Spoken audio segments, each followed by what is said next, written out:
شام فتح ہوا تو لشکر اسلام خدا کا نام لے کر مصر کی طرف بڑھا۔ مجاہدین صرف 4000 تھے۔ عمر بن عاص رضی اللہ تعالیٰ عنہ سالار لشکر تھے۔ اس زمانہ میں مصر بھی سلطنت روم میں شامل تھا اور ادھر سے بھی شام پر حملہ متوقع تھا۔ مجاہد راستے کی دشواریوں پر قابو پاتے چھوٹے چھوٹے شہروں کو فتح کرتے منفس کے قریب جا پہنچے۔ یہ شہر سکندریہ سے دوسرے درجہ پر سمجھا جاتا تھا۔ یہاں کا قلعہ بلند و بالا اور اپنے استحکام کے لحاظ سے نرالا تھا۔ قلعہ کے گرد اونچی اور مضبوط فصیل تھی۔ فصیل کو چوڑی خندق نے گھیر رکھا تھا۔ خندق میں بے شمار نیزے اور تلواریں نصب تھیں جو حملہ آوروں کے لیے موت کا سامان تھیں۔ خندق عبور کیے بغیر فصیل تک پہنچنا ممکن نہیں تھا۔ مجاہدین کی آمد پر قلعہ کے دروازے بند ہو گئے، فصیل پر تیر انداز متعین کر دیے گئے اور اہل قلعہ ہر طرح سے محفوظ ہو کر مقابلہ کے لیے مورچوں میں بیٹھ گئے۔ عمر بن عاص رضی اللہ تعالیٰ عنہ نے قلعہ کو محاصرہ میں لے لیا، مگر حیران تھے کہ قلعہ کی فصیل تک کیسے پہنچے، خندق کو کس طرح عبور کریں، دشمن سے کس طرح پنجہ آزمائی کریں۔ جب بھی حملہ کرتے ناکام ہو جاتے۔ اسی عرصے میں حضرت خلیفہ ثانی نے زبیر بن عوام رضی اللہ تعالیٰ عنہ کی سرکردگی میں 10,000 مجاہد بھیج دیے۔ اس کمک میں عبادہ بن صامت رضی اللہ تعالیٰ عنہ، مقداد بن عمر رضی اللہ تعالیٰ عنہ اور مسلمہ بن محمد جیسے شجاع شامل تھے، جن میں سے ہر ایک مجاہد کو 1000 جاں بازوں کے برابر سمجھا جاتا تھا۔ رومی نہ صرف قلعہ میں محفوظ تھے بلکہ ان کے پاس خوراک اور اسلحہ کی بھی کوئی کمی نہیں تھی، مگر ایک عرصہ کی قید سے وہ اکتا گئے۔ افسر نے ایک دن اپنے سرداروں سے کہا، جاں باز بہادرو، ہم کب تک چوہوں کی طرح بلوں میں چھپے رہیں گے؟ آؤ قلعہ سے نکلیں اور عربوں سے 2-2 ہاتھ کریں۔ مقوقس نے جواب دیا، کھلے میدان میں عربوں سے مقابلہ ناممکن ہے۔ یہ وہ جاں باز ہیں جنہوں نے یرموک، انطاکیہ اور کیساریہ وغیرہ کے میدانوں میں ہماری ٹڈی دل فوجوں کے چھکے چھڑا دیے تھے۔ ہمارے نامی بہادروں کو لقمہ شمشیر بنایا تھا اور سارے شام و فلسطین پر قبضہ جما لیا، اس لیے میدان میں اتر کر ان سے لڑنا موت کے منہ میں جانا ہے۔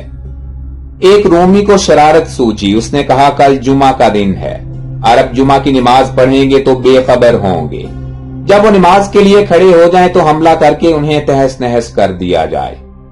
رومی افسر نے یہ تجویز پسند کی۔ پچھلی رات تھی، دنیا نیند کی آغوش میں بے ہوش پڑی تھی، چاروں طرف ہو کا عالم تھا، اندھیرا گہرا ہو رہا تھا کہ ایک دستہ فوج قلعہ سے نکلا اور کچھ فاصلہ پر گھات لگا کر بیٹھ گیا۔ مؤذن نے صبح کی اذان دی، مجاہد اٹھے، نہائے دھوئے کپڑے تبدیل کیے اور نماز میں شامل ہو گئے۔ دن چڑھتا گیا، روشنی پھیلتی گئی کہ جمعہ کی نماز کا وقت آ گیا۔ سردار لشکر نے خطبہ پڑھا اور نماز کے لیے کھڑے ہو گئے۔ پہلی رکعت کے سجدہ میں تھے کہ رومی دستہ تلواریں لے کر آ گیا۔ آخری صف کے مجاہدین نے جام شہادت نوش کیا۔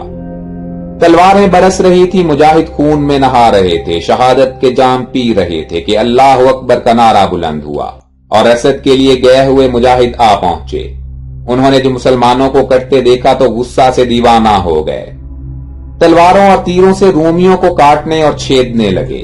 مجاہدین نے بھی سرسا میں نماز ختم کر لی اور فوراً پیچھے کو مڑے۔ رومی گھبرا گئے، ان کا سردار مارا گیا، دور دور تک لاشیں بچھ گئیں۔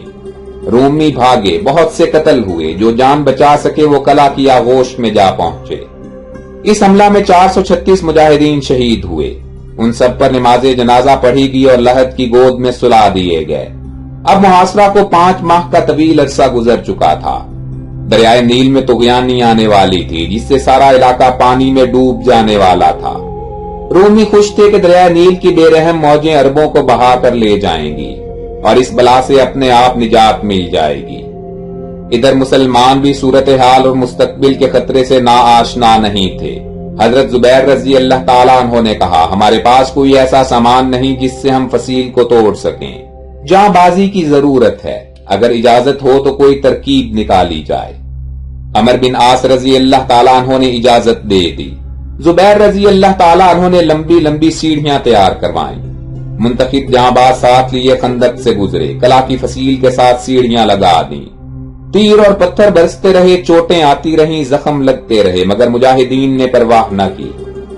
سب سے پہلے جس نے قلعہ کی فصیل کو چھوا وہ خود زبیر بن عوام رضی اللہ تعالیٰ عنہ تھے۔ وہ قلعہ کی دیوار پر چڑھ گئے، نعرہ تکبیر بلند کیا اور تلوار کھینچ کر محافظین پر ٹوٹ پڑے۔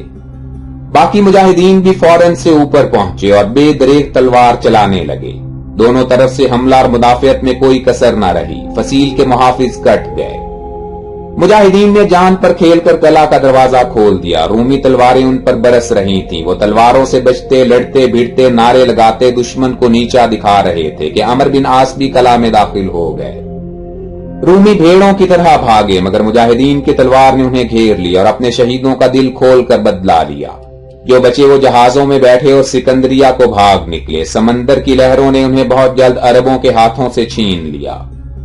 رومی فوج کے بھاگتے ہی مصریوں نے ہتھیار ڈال دیے. مقوقس ہاتھ باندھے امان کا طالب ہوا.